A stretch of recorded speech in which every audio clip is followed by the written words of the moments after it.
Here are two identical lower jaw parts. Same Dilophosaurus model, same slicer, one from the P2S and one from the X2D. This side came off the P2S. PET-G on PET-G supports. Now this side came off the X2D. PET-G model with a PLA interface on the supports.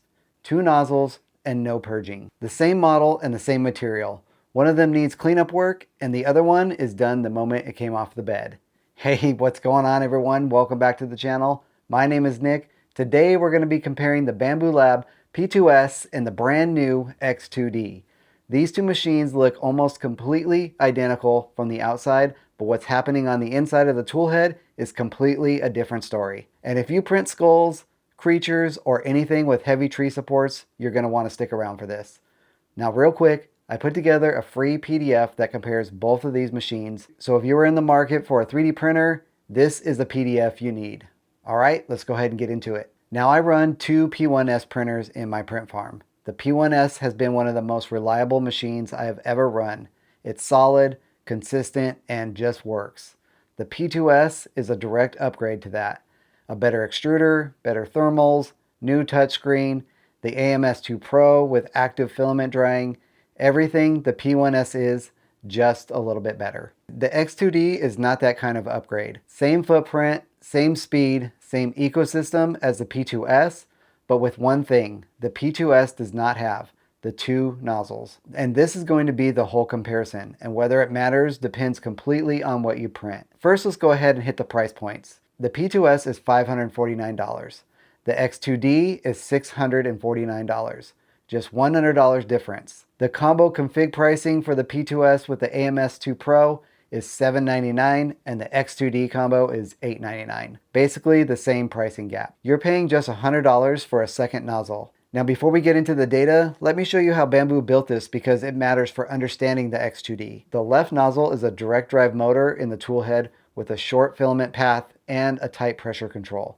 This is your model material, such as PET-G and PLA. The right nozzle is the auxiliary extruder. The motor lives on the rear of the printer and pushes filament through a PTFE tube down to the hot end.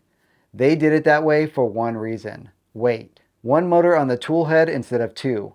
It makes it lighter, less vibration, and better motor control and speed. Now when I first unboxed this, I was going through all the goodies and was very curious as to what this external box was. Now when I found out it was actually a second extruder, I got pretty excited. I had been experimenting with running different types of support material on my H2C, and to have another machine that could handle that at this price point was super cool. Nozzle switching on the X2D is mechanical. It has gears and triggers, which is different from the H2D. Bambu tested it past 1 million switches. This is great to hear that they put this new technology through its paces and we won't have to worry about buying something that hasn't been pushed to its limits. Now the auxiliary nozzle speed caps out at 200 millimeters per second, while the main nozzle runs at 1000 millimeters. For support interface material, that is completely fine. The amount of interface material is very low in comparison to the entire model, so that speed really isn't a huge factor here, and I'll show you a comparison print here in just a little bit. Now here is the important part. When the X2D switches between nozzles, nothing gets purged. The switch is quick and no filament change, no material loaded and unloaded, zero waste between the two nozzles. That is similar to how the H2D handles it. Keep that in mind when you see the P2S numbers. Now here is the P2S results on the single nozzle. PET-G print using PLA interface layers through the AMS. The print time is 7 hours and 25 minutes. Total filament, 148 grams. The flush amount, which is the purge waste, is 59 grams. That is 50% of the total filament for this print. More than half of the filament the P2S used in this print went straight into the purge bucket. It never became part of the model, and that print took 3 hours and 11 minutes longer and 52 grams of filament just completely gone. The X2D dual nozzle with PET-G on the main nozzle and PLA on the auxiliary with an HT, zero purge waste between switching nozzles from PET-G to PLA. That print time, 4 hours and 14 minutes. Total filament, 96 grams. Here is the X2D jaw print. The PLA interface just releases. It literally couldn't get any easier to remove it from the plate, and the supports are just falling off. I really wanted to show you, so I had to actually be careful when removing it from the plate. Nearly zero abrasions. The surface is done and ready for paint. And this is just one jaw print. I printed the entire Dilophosaurus skull on the X2D, every single part. The very first print came off of the bed, 0 abrasions, and I got the same results with the rest of the print. That is not something I've been able to say before, because those 3 hours and 11 minutes the X2D saved me on one part, I also spent 0 additional time cleaning up all the abrasions. Even with optimized support settings, you're still going to have markings from supports.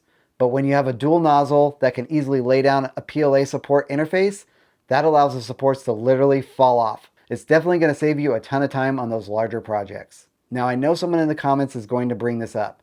Yes, of course you can run PLA interface layers on the P2S through the AMS. 59 grams of purge waste on one jaw print.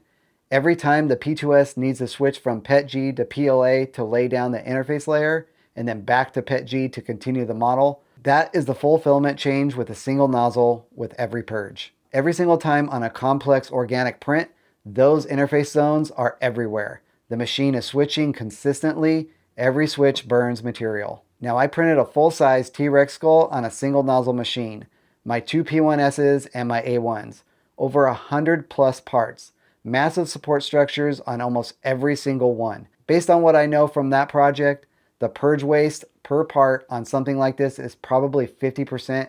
Here's what that math looks like. Bambu Lab PETG runs at about $13 a roll. That works out to roughly 1.3 cents per gram. The 59 grams of purge waste on that jaw alone is about 78 cents, gone before the print even comes off the bed.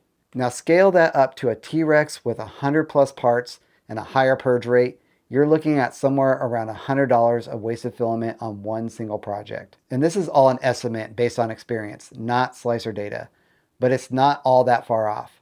If this machine is starting to excite you, drop a comment down below. Tell me how many parts you print per month and what that number could actually add up to for your setup. At current filament prices, the $100 difference between these two machines pays off for itself in purge waste before you finish your second skull. Now, most people try PLA interfaces on a single nozzle machine once, see the slicer number, and go back to the same material support. I know because I did it too. I calculated it back then and I couldn't see myself wasting that kind of material. I ended up living with the surface abrasions because the filament cost is just not worth it to me. Now that is not a knock on the P2S. It's what one nozzle doing two jobs actually looks like. Moving on past our support story, both machines run Bambu's current calibration stack.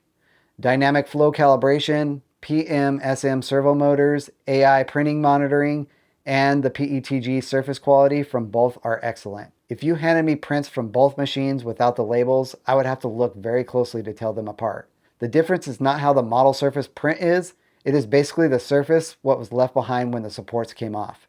Now here is a quick spec rundown to compare these two. Both have the 256 by 256 build volume, 1000 millimeters per second speed, the AMS2 compatibility, fully enclosed, 3-stage air filtration, AI monitoring, sound that's under 50 decibels, both hardened steel extruder gears and nozzles. Both support the full Bambu material range on the main nozzle. Where they differ beyond nozzle count, the X2D actively heats the chamber to 65 degrees, while the P2S heats passively through the bed and the hot end, which gets you to around 60 degrees. Both handle ABS and ASA without issue. Now one note, there is a P2S upgrade to handle the chamber heating if that's something that you need. Now one more thing that I want to mention while we're talking about the hardware. Bambu Lab just released something called the Filament Track Switch for the X2D. And the link will be down in the description. So the way the X2D works out of the box, your left nozzle and your right nozzle are fed separately. You load your model filament into one side and your support filament into the other. It works great, but if you wanted to expand on more colors or more materials, you're looking at running a second AMS unit. The Filament Track Switch changes that. It lets a single AMS feed both nozzles. So now you can route different filament paths to each side without needing to buy a second AMS. It is basically a physical routing module that sits between the AMS and both hot ends and switches which nozzle gets fed on demand. For the way that I'm using this machine, PETG on the left, PLA supports on the right, it does not change my day-to-day. But if you're planning to run more than two materials and want that flexibility for a single AMS setup, this is definitely worth knowing about. It is a smart accessory that expands what the machine can do without a big investment. Before I get to who should buy which machine, I want to put the X2D into context with the rest of the Bambu lineup. The X2D is Bambu Lab's flagship dual nozzle machine with a bigger build volume, laser module option, more sensors, more capability. The price tag of $1,999, on sale right now for $1,749. Here's what made sense to me. Two X2Ds. Two fully capable dual nozzle machines running PET-G and PLA supports simultaneously across two different print jobs. That is, as of today's sale, $450 less than one H2D. The X2D is definitely not the H2D. It's a smaller build volume, and there are things that the H2D does that the X2D does not. But for the exact kind of printing, PET-G model, PLA support interface, clean release of supports on your models, and the X2D gets the job done, at $649 for a print farm, that math is definitely hard to walk away from. So I want to know, if you had $1,800 to spend on printers right now, what would you do? Two X2Ds plus $400 in filament, or maybe even an additional A1, or one H2D? Drop it in the comments below. I'm curious to see where you land on that. The P2S is genuinely a great machine, and there are people watching this that it definitely serves their need.